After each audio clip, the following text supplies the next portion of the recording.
4th of July from Sprague Homestead.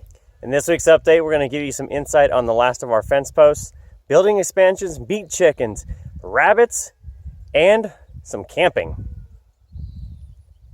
So the first thing we're going to talk about is the building expansions.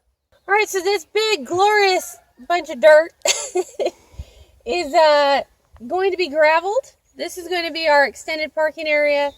And we are putting in a couple of what we're calling car pods that we're going to be building roughly 12 by 18, 20 feet, something like that. So that when Kanan's working on his cars, he's got a spot for extra parts or for finished projects. The other one is probably going to, because we're going to build two, the other one's probably going to be home to my quad during the winter. We used to park it up underneath the patio. Of course, now that's a sunroom, so we've got nowhere to put the quad in the winter because the barns are full of hay. So that's what this is going to be. We're going to put one at each end with storage in the middle, so we've got somewhere to park the tractor and the equipment. Because right now we've got equipment kind of lined in the driveway. Not the best place for it, but this will get it up off the driveway, get it onto some gravel, and give it a nice place to go that we don't have to worry about baby goats crawling all over. So on the rabbit front, I kind of slowed things down because, quite honestly, the spring was absolutely overwhelming with as many people that were contacting us about rabbits and coming to get rabbits. So we kind of pumped the brakes on stuff. I do have 8 does due today and tomorrow. So we've got that. And then I am rebreeding everybody because my cull buyer has come back. So we took 10, 12 rabbits down to him the other day. We had butchered a few more because I'm moving out some older does that aren't being productive anymore. We did some butchering. But now that the cull buyer is coming back and wants as many rabbits as I can do, I'm going back to production. I've still got an extensive waiting list of about 1.5 pages, so I'm breeding up for all those people that I said I'd have rabbits for this fall. So lots going on with the bunnies. Now I have been trying to cut back my breeders. So what I was saying is I cut back a few older non-productive does. Just because with everything else going on, the rabbits have gotten a little overwhelming. I'm not showing right now because all the shows got canceled. So I'm trying to cut back the breeding herd a little bit just to make it more manageable on me on my time. Because we are absolutely in chicken mode right now.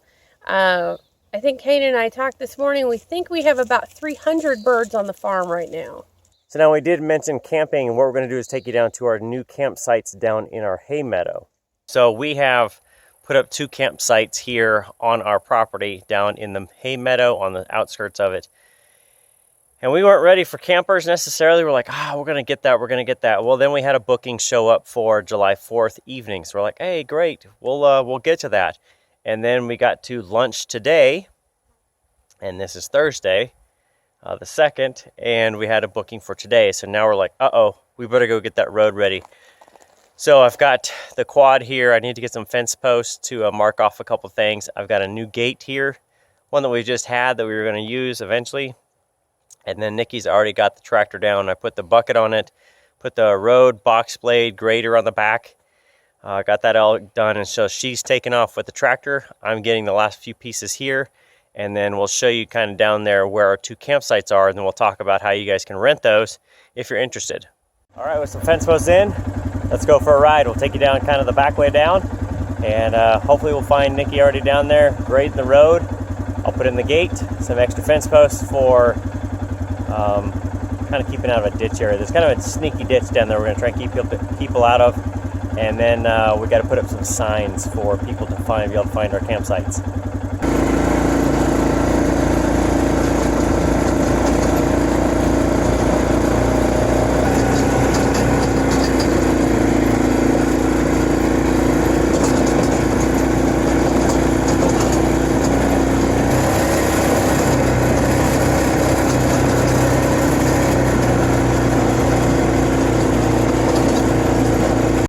So there's the main road coming in. Of course, that way goes to our new neighbors. And this road here is what people were abusing in the spring. So what I've got here is I just took a cattle panel, basically put this up here keep them out. You can see there's some brush here to that tree, and then on the other side there is the pipeline. Well, you're obviously not going to drive through that. This panel is going to be moved over from that over to the fence, and then what I'll do is I'll put the gate right here, and that way you'll be your way down in. So if I spin around, you can see my lovely tractor driver there that is grading the road and kind of getting that cleaned up. And we do have some sagebrush along the way, so we need to open that up to at least 10 feet wide. So I've got my cutters, and then she is going to ensure that we have a fantastic road going down into our hay meadow. Here's the new gate in. Everything's good. You can see Nikki cut a nice road going down in here. Here's the little Hip Camp logo, and the arrow says, "Come on in, campers. Welcome." Campground you come to is going to be the Meadow, and it's going to be called the Secluded Meadow. Take a little exit over here, and you can see Nikki's right over there now cutting in a place for the fire pit for our guests this evening. They wanted the Secluded Meadow. Nice nestled in the trees there. Got a fire pit, trash can. We'll have that ready to go shortly. All right, so here is the Meadow Campsite. Kind of tucked down in here in some trees. And of course the quad's here, but we do have fire pits available, one for each. And so Nikki dug out a little spot there so you can have a nice fire. And really, we got two campsites. So out here, kind of in these trees, you could have a nice tent, RV, or anything else. So some of the options we do is we do a trash can, bucket full of water for the fire as you need to. A little sign that says Meadow. Makes it nice and easy to find. And then really, we call this Secluded Meadow. This is just back from up there is the house, but really you can't hear any road noise back here, and outside of the cows, this is it. It's just you and Mother Nature. This is what we call campsite number 1. This is Aspen Grove. So you can kind of just sit down in here and really just listen to the wind through the aspen. It's really peaceful. Kind of listen to the trees just rustle. But we got to clean this out for Saturday. This is our Saturday rental. So we need to come in here and get some of this extra wood kind of picked up out of here. And then somewhere in here, somebody can put a nice tent or an RV or whatever you want to be. We'll bring a fire put down, and they did want firewood for that. So we will bring that down. And some wood, trash can, all that stuff. But this will be another option to stay at. Now as I pan around, you can kind of see there's the road there. That's the easeway for the oil. We had talked about putting another one that's 4-wheel drive only, because that easement is not the greatest to go up. You need kind of a truck to get up there. But we talked about putting another one kind of at the top, right at the fence line where the last of the fencing was. Place up there, so maybe a third campsite up there that's 4-wheel drive, even further secluded than back here, but you don't necessarily have the trees to listen to in that. And then way over there is the other campsite. So you can see when you're back with us, you are truly in the sticks, out in the woods. So we had said last week that, well, one of the things that we were really desperately trying to get done was fencing. So the corner back here, as you can see behind, is the very corner at the very top of our property. Now, if you're looking that way, we have put in about 900 feet of fence posts today. So that is probably, with 10-foot spacing, that's probably 90 to 95 feet. I tell you what, it is rocky up here. It is hot and dusty, and we got almost all of them in. So at this point, we are cleaning up. So Nikki is reeling up our string, and we put about three different strings together to combine, and they are about 900 feet long together. So she's reeling that up. She said her forearms are completely spent trying to wind up all the string. All right, so here is the last of it, and boy, oh boy, is this stuff rocky. You can see a lot of these we actually didn't get in. I'll show you the fin. That's as far as those would go in, and that's a bobcat that could probably do hundreds of PSI pushing down, but that's okay. You see Nikki's just skeeting out of there, headed down, and this is the end. So we're headed back to the house, on to work on other projects. So down at the house, we've got a lot of other things going on, and I'm probably going to miss a few. So you probably have to watch the next couple weeks of episodes just to kind of see what we've got going on. But this is the outside chicken house. So these are all of the meat birds that were in the sunroom. If I pan around, there's the sunroom, the tank that's in there. They are out of there officially. So these guys are out now. There are 98 total in here. We started with 109. We lost 11. I think if my math is right. So it's about 10%. And we are doing pretty well on everything else. So this is the house. You can see they have a nice run-out yard. We've got the water outside, so that way if they spill it, it doesn't matter. It waters the grass that they're going to eat anyway. You can kind of see in there. They're in there hanging out, taking naps. But they have fresh shavings and nice food, good breathable airflow. And I'll show you the kind of the front. So this is something Nikki kind of created on her own, but it's similar to what we've done on other things. So you've got a main door in the front, you've got some overhang there that will be great. This flips up just like the camo house does, and then they can run around. And once they eat all this grass, we can put up some rope on these ends here and push or pull this forward and then move them to another spot so they can continue eating grass, eating bugs, taking care of everything out here. And, well, you don't have to mow the lawn anymore because now you've got yard chickens. Backyard, yard chickens, mowing your grass.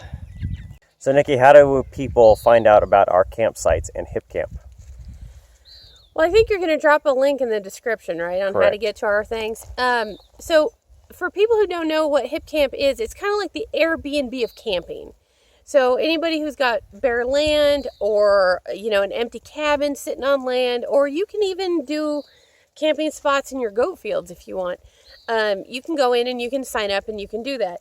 So we have the back 40 near our hay meadow that is not being terribly productive this year. We were too dry to get hay.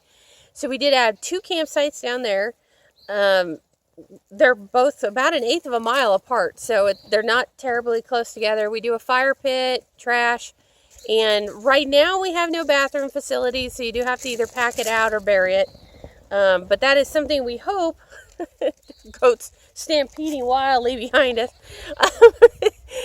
So we're hoping to add at least kind of a porta potty type deal going into the future, but we've got to have a few more campers to have the capital to do that. We're trying to make that its own little venture.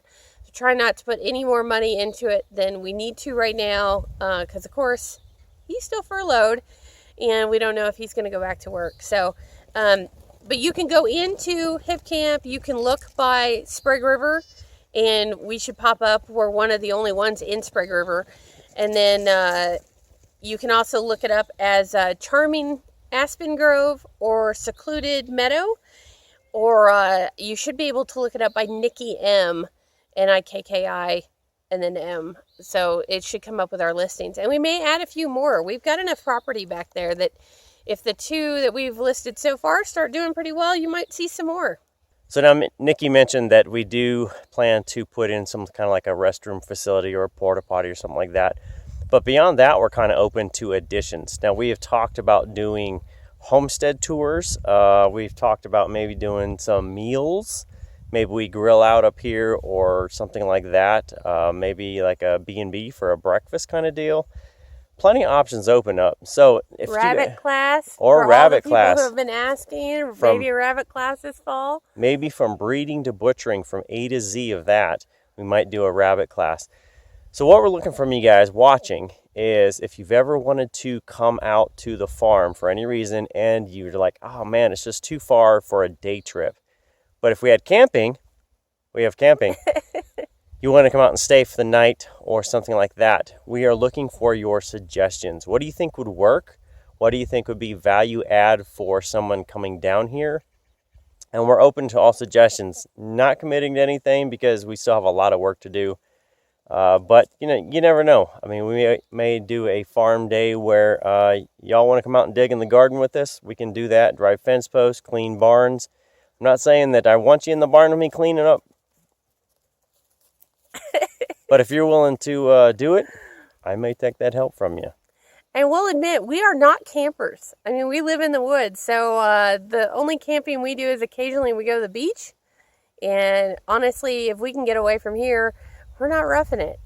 So we'll usually go hotel, B&B, small type stuff. So for the people who camp, give us some suggestions. We're trying to make this a worthwhile endeavor, and there's not a whole lot of that around Sprague River. And of course, with the whole evil COVID-19 thing, a lot of campgrounds are still closed. So this is a good time, we think, to be trying to offer some home-based camping type stuff. Right. So throw your comments down in the bottom, your suggestions, and you never know what we're going to show up with. There's plenty of stuff around here to do, and combining it up with cheap camping overnight may be the perfect ticket for a weekend getaway.